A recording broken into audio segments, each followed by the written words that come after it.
आइए तो हम लोग देखते हैं कि दुनिया का परिवर्तन हो रही है, जिसमें सबसे पहले मानव का विचार का परिवर्तन होगा, तब ही दुनिया का परिवर्तन होगा।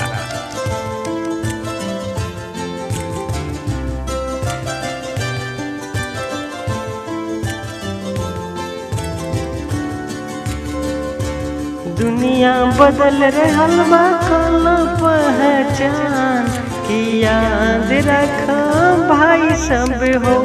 दुनिया बदल रहल बा, कल पहचान की याद रखा भाई सब हो। You are listening to BMB Music, but singer by Bipin Vidhata। रहल बा कल पहचान याद रखा भाई सब हो। दुनिया बदल रहा बा, कल पहचान याद रखा भाई सब हो। अपने ही अपने के लगावे सब दोषी, केहू न पूछी। दुनिया बदल रहा, दुनिया बदल रहल बा, कल पहचान याद रखा भाई सब हो। दुनिया बदल रहल बा, कल पहचान याद रखा भाई सब हो।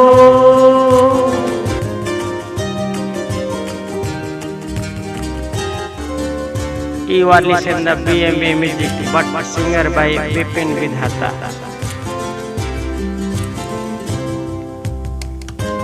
दुनिया बदल रहल बा, कल पहचान याद रखा भाई सब हो। दुनिया बदल रहल बा, कल पहचान याद रखा भाई सब हो। अपने के क्यों नहीं पूछी, अपने ही रिश्ता के केहू नहीं पूछी। दुनिया बदल रहल बा, कल पहचान याद रखा भाई सब हो।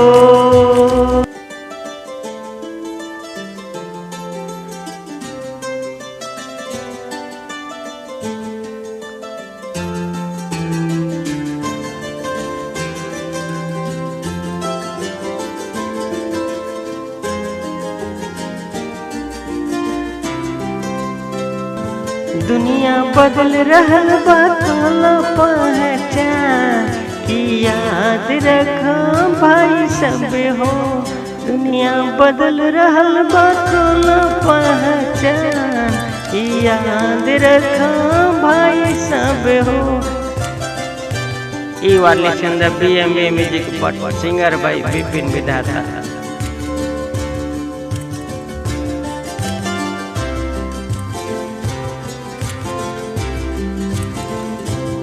अपने ही अपने के लगाई सब दोषी, अपने ही अपने के लगाई सब दोषी।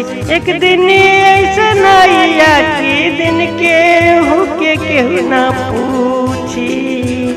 अपने ही अपने के लगाई सब दोषी। एको दिन ऐसा आई केहू के न पूछी। दुनिया बदल रहल बा, कल पहचान याद रखा भाई सब हो। दुनिया बदल रहल बा, कल पहचान याद रखा भाई सब हो। देखते रहिए BMB में।